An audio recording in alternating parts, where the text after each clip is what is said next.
மோர் குழம்புக்கு தேவையான ஜாமான்லாம் போட்டு ஊற வச்சுருக்கேன். அது பாருங்கள் என்னென்ன போட்டிருக்கேன்னு சொல்கிறேன். பச்சை மிளகா, சின்ன வெங்காயம், இஞ்சி, தனியா, துவரம்பருப்பு, கடலைப்பருப்பு, ஜீரகம் எல்லாம் கொஞ்சம் கொஞ்சம் ரெண்டு ரெண்டு ஜீரகம் ஒரு அரை ஸ்பூன், இதெல்லாம் ஒவ்வொரு ஸ்பூன் முறை ஒரு 5 பேருக்கு சாப்பிட்ற மாதிரி. இது தேங்காய் இதை போட்டுட்டு தேங்காய் திருவி தேங்காய் போடணும். மோர் கொஞ்சம் புளிச்ச மோராக இருக்கணும். இதை பாருங்கள், முந்திரி பருப்பு போட்டால் தான் டேஸ்ட் இருக்கும். முந்திரி எல்லாத்தையும் போட்டு நைஸாக அரைச்சி இந்த மோரில் கலக்கணும். இந்த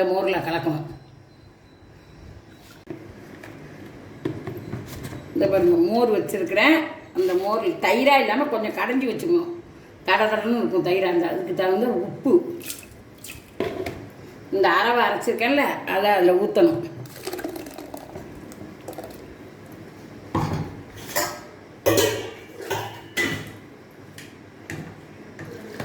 அரவை ஊற்றிட்டேன். அதை கொஞ்சம் அலம்பி ஊற்றணும் தண்ணியை. இப்போ பாருங்கள் எப்படி இருக்குன்னு.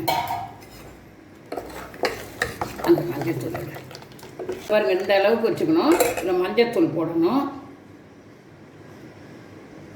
ஒரு சிட்டிகை போட்டால் போதும், நம்ம இதுக்கு தகுந்த மாதிரி. இப்போ பாருங்கள் நேரம் இருக்குது. இதை கொதிக்க வைக்கணும். அப்படியே ஒரு கொதி தான். அப்படியே மேலே பொங்கி வரும்போது நிறுத்திடணும். அப்புறமா தாளிப்பு போடணும். காட்டன் தாளிப்பு போடும்போது அதான் பாருங்கள். அடுப்பில் வச்சுட்டேன். ஒரு கொதி தான். மேலே பொங்கி வரும்போது நிறுத்திடணும். ரொம்ப கொதிச்சா தண்ணியாக போயிடும். இதில் பெருங்காய தண்ணி கொஞ்சம் இதை கொதிக்க விட்டு தாளிப்பு போடணும்.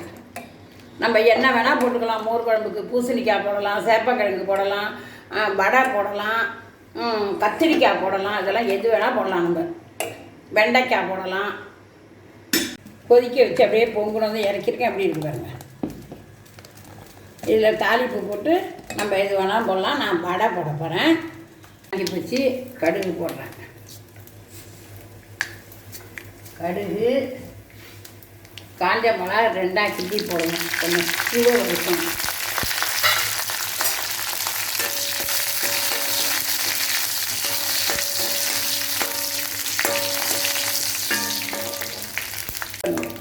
கடுகு வெடிச்சிட்டு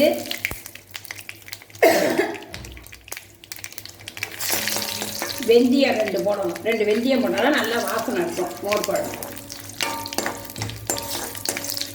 இதில் கருவேப்பிலையும் உருவி போட்டு அப்படியே ஊற்றிட வேண்டியதுதான். அதில் வறுபட்டு போட்டு அதெல்லாம் மோர் குழம்புல அப்படியே ஊற்றணும்.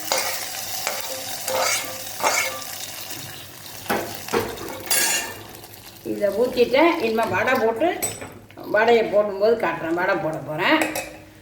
எண்ணெய் வச்சுருக்கேன். அதை உருண்டை மாதிரி கடலைப்பருப்பு ஊற வச்சு அரைச்சி இந்த மாதிரி உருண்டை மாதிரி போடணும்.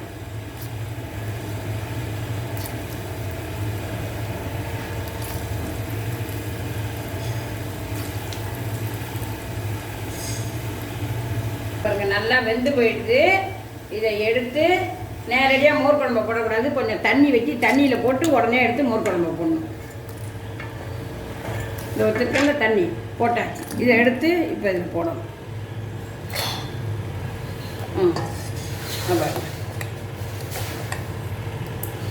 இது ஊறினதும் நல்லா போயிடும்.